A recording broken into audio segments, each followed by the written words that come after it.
Light within my heart, light within my thoughts, light within my words. May one and all and everything, blessed and loved, ever be. Welcome. I am Sister Hu. The very purpose for Sister Hu's existence is to nurture personal and spiritual growth. My own to some extent, I suppose, but mostly that of others. Anywhere I can, in any way I can. That even when everything is going wrong, it's still the calling of life, I guess you could say, is that wherever one finds oneself, to shine whatever light one can, encourage whoever one can, do whatever good one can. Opportunities to do good don't always show up. So when they do show up, I think it's very important to take advantage of them and to serve them as well as you can, but it's not about taking credit for them.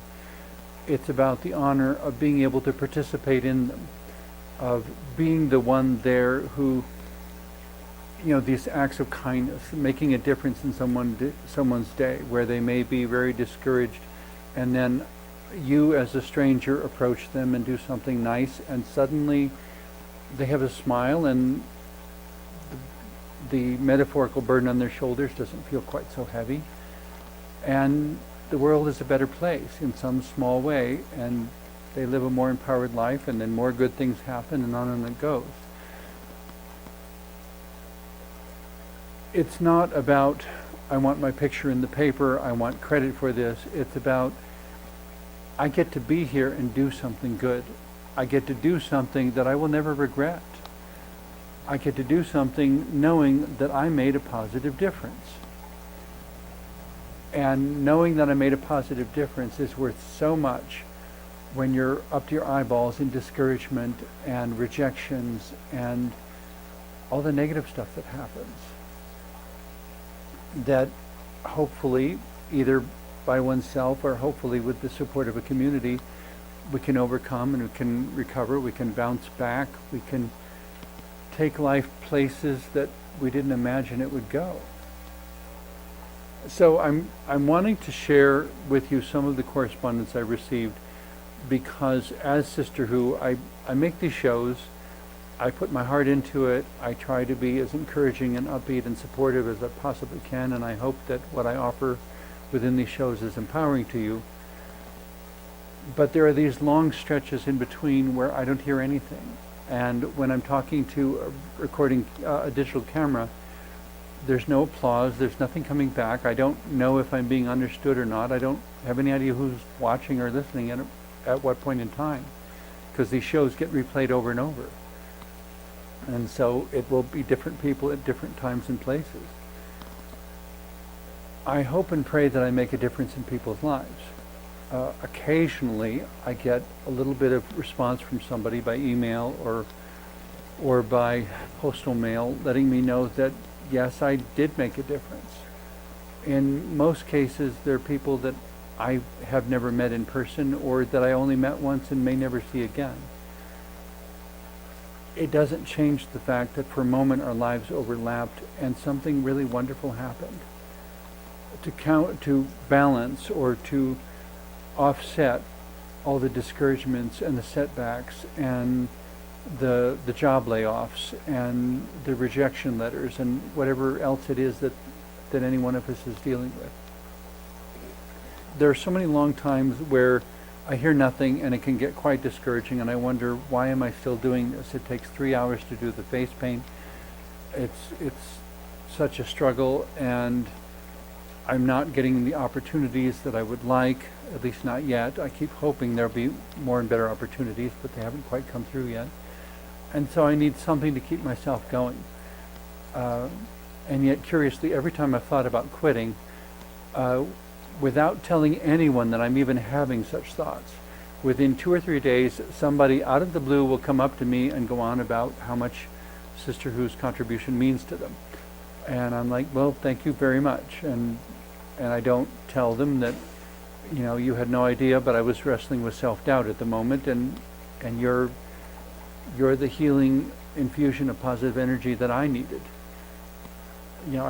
I want to be here giving to people as much as I can, but I can only do that as long as a minimum of my own needs are met. And so anytime you meet someone and they're helping you or empowering you in some way, I encourage you to pay a little attention to what do they need in order to keep being that wonderful person.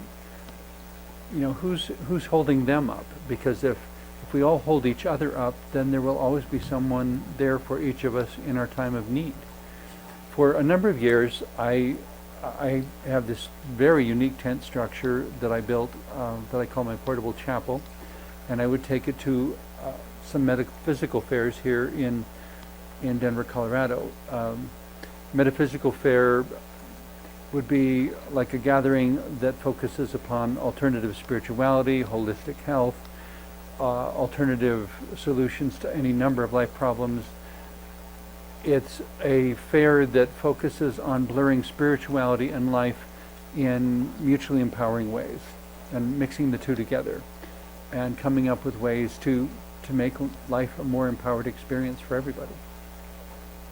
So I was at a metaphysical fair, and at these fairs I never knew who was going to walk into the portable chapel next, but I had a number of people tell me that they were absolutely astonished at how peaceful the energy was inside the chapel, that it was like outside at the fair there was this busy, excited energy and chaos of sound bouncing off the walls and everything, and the minute they stepped through the doorway into this tent-like portable chapel, everything went calm and peaceful, and they were able to breathe and to think clearly for a moment and to just rest before going back out to engage all the newness of the fair again.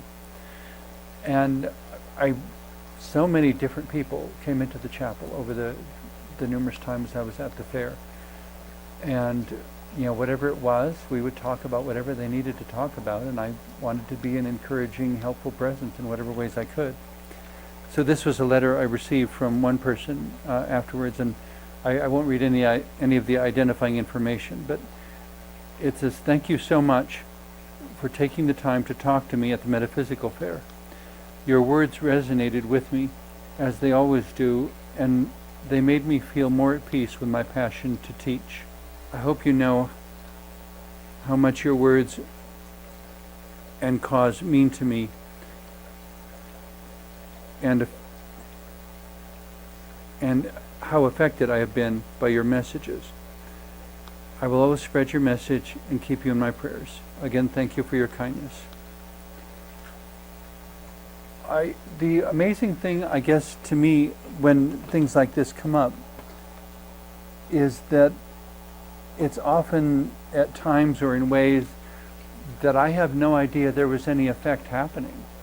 I was there, I did my best, I wanted to be a positive presence, but I really had no idea what was about to be accomplished or which interaction was about to happen next. In some cases, it was an amazing synchronicity, something that I couldn't have planned, and in some cases, situations in which I had actually planned for things to be quite different. This is a letter I got by email, actually, a number of years ago. The person begins, "You and I don't know each other. My brother and I met you this past summer on your descent from Mount Columbia. Technically, we met Sister Who. While we were surprised by you at first, we started checking out your website and following you on Facebook. And I have found your acceptance and humility for mankind to be refreshing. When I read your posts and the thoughts you share, it reminds me that there are still good, kind people out there in the world, and it brings me great joy and renews my hope. Please realize that while you may lack family and feel alone, you are not. You touch more people than you probably realize. The world is a better place because of people such as yourself. If just a fraction of the world exhibited your compassion, understanding, and tolerance, even when in disagreement towards each other, imagine what a wonderful world this could be. Voices like yours do inspire others and guide them toward the good. I wish you all the best, my friend, and I hope you find the peace you need. If you ever need to talk, just shoot me a message. Keep up the good work."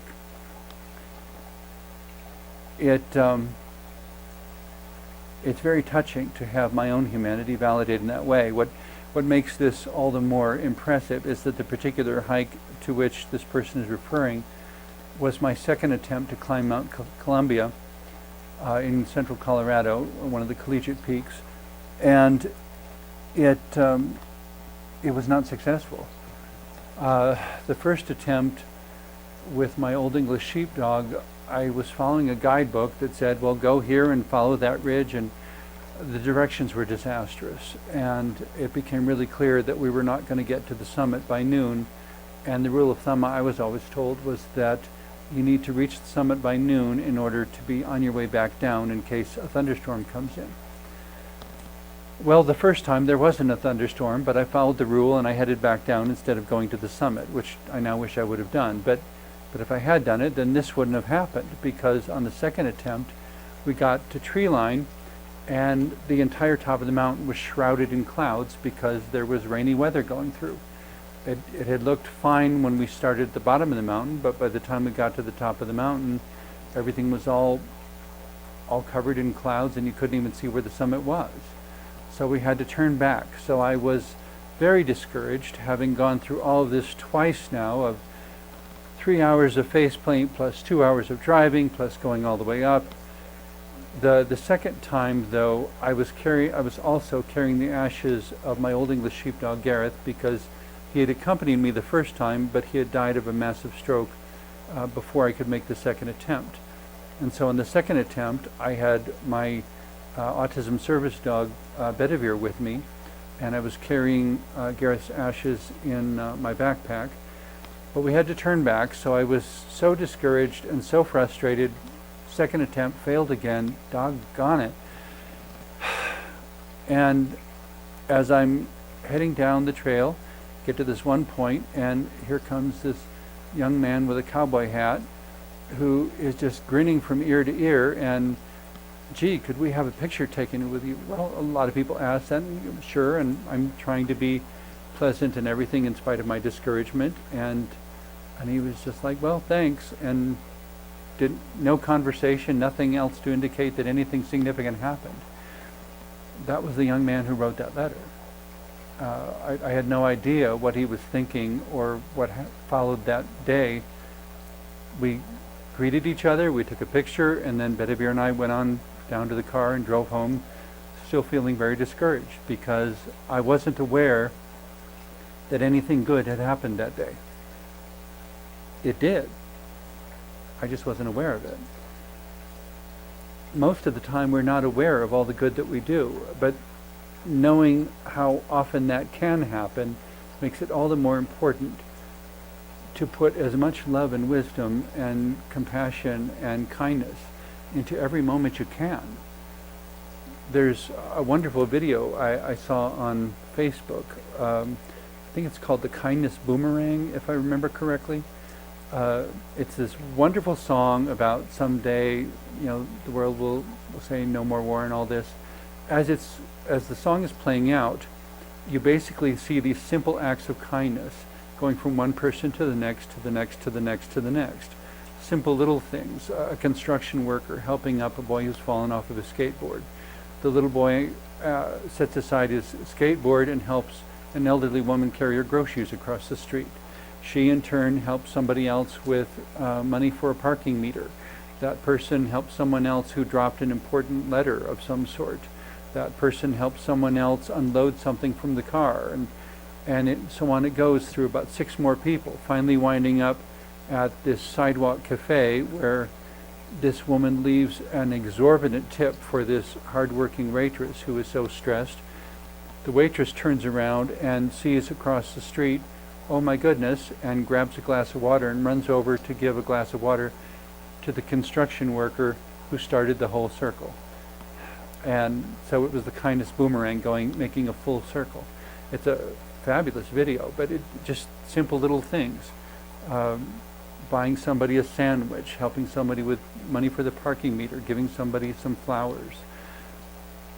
Things that let people know that love is still alive in the world, the things that we all can do. It's not about being an exceptional person. Like Mother Teresa said, it's about coming to a situation, seeing what you can do, and doing it. And so I'm committed and dedicated. I guess it's my life calling to be Sister Who. Whether the world ever rewards me for being Sister Who or not, whether the world ever even supports me being Sister Who or not, it's the calling I have to keep following.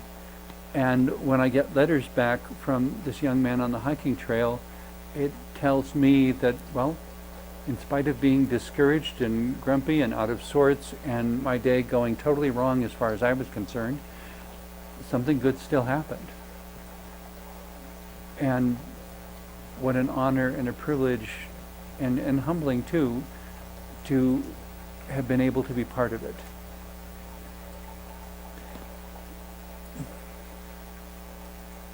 This is from someone who I actually still keep in touch with.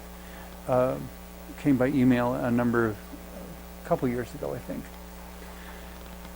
I've been following you since I was 14. I'm 27 now and still love your posts. I had your calendar at 16 and my family questioned it. Every year I put together an inspirational calendar with metaphorical quotes by Sister Who and staged photographic images. Essentially a kind of art, but an art that specifically digs at empowering meaning. One of my favorite, for example, is Sister Who standing at the home plate on a baseball diamond, and we had to do some photo editing, but basically there's a baseball coming toward me, and I'm standing there by home plate with the bat raised, ready to swing and hit the ball, and the caption says, sometimes the timing of stillness and motion is sometimes all that distinguishes a moment of triumph from one of regret. Knowing when to wait and when to act, when to be patient and when to take the initiative. And what a difficult moment by moment, even split second judgment call that is. That makes all the difference between whether you hit a home run or whether you hit a foul. And how many situations in life that applies to. But those are the sorts of calendars I create every year, trying to give people metaphors that will be empowering so that when they're struggling and when it's difficult and when it doesn't make any sense, that maybe, just maybe, there's another way of looking at it that gives them just enough strength to wait for something better to develop. Kind of like in the movie Sound of Music. Toward the end there, when Julie Andrews' character is having a talk with the daughter Liesel. Maria is having a talk with Liesel and says, well, you cry for a while and then you wait for the sun to come out. It always does. But to have respect for that time of crying that precedes it, that saying the sun will come out as always doesn't mean that the tears aren't real. That doesn't mean that life hurts any less. but it means that we can hope for that better thing to follow that somehow makes the struggle and the pain a little irrelevant even. Like it just doesn't quite matter so much because something good was able to come out of it. I'm 20, one more time. I've been following you since I was 14. I'm 27 now and still love your posts. I had your calendar at 16 and my family questioned it. I told them your words meant heartfelt feelings as a human and they understood. I love you and Sister Who and pray you never stop. You've helped some of us in a profound way that most may never tell you or anyone, but they have you. I guess it's common for people with autism, but I defer to a quote from the movie Bicentennial Man. In the words of the great Andrew Martin, one is glad to be of service. And I guess it's when I hear things like that the hours of not hearing anything don't seem to matter as much. And the times, thankfully very few, when I've received really hostile negative reactions don't seem as important. If anything, I would like to say to that person, before you get too angry at me for being something other than what you expect, could I introduce you to this person or to any of these people who have written to me and allow them to tell you what difference does it make that I dress this way, that I put all this work into creating television shows and a website and monthly newsletters and an annual calendar, and why am I doing all this when there's no profit in it? It's not about profit, because at my funeral no one's going to read my bank balance or my financial statement. What's going to matter is how much good I did while I was here and what kind of life I led and what kind of person I showed myself to be. It's not about the profit, it's not about the money, it's about the relationships, it's about the life. It's about the joy, if you will, of being present with each other through the good times and the bad times, through sickness and through health, through whatever is considered better and whatever is considered worse. That we sit with each other, that we be with each other, and that we be there for each other. That it's not just, I feel sorry for you, I'm sending prayers your way, and hang up the phone and go back to some sort of really lavish sort of experience that I didn't think to include that person in. I'm not wanting to say that it's wrong to be wealthy, but from youngest childhood all the way through 6 years of Catholic school and everything, it was always wrong to be selfish. It wasn't wrong to be wealthy, but it was wrong to be it was wrong to ignore someone in need. It was wrong to be a person without compassion. I guess that's why one of my favorite movies is Christmas Eve, starring Loretta Young, because she's this phenomenally wealthy widow who is her whole life orients around finding people in need and helping them. And she didn't move out of her penthouse. She continued living as a very wealthy woman, but she had such a big heart for helping anyone and everyone in need, no matter what they were going through. Sitting with a homeless woman as she's dying, helping people in every conceivable situation.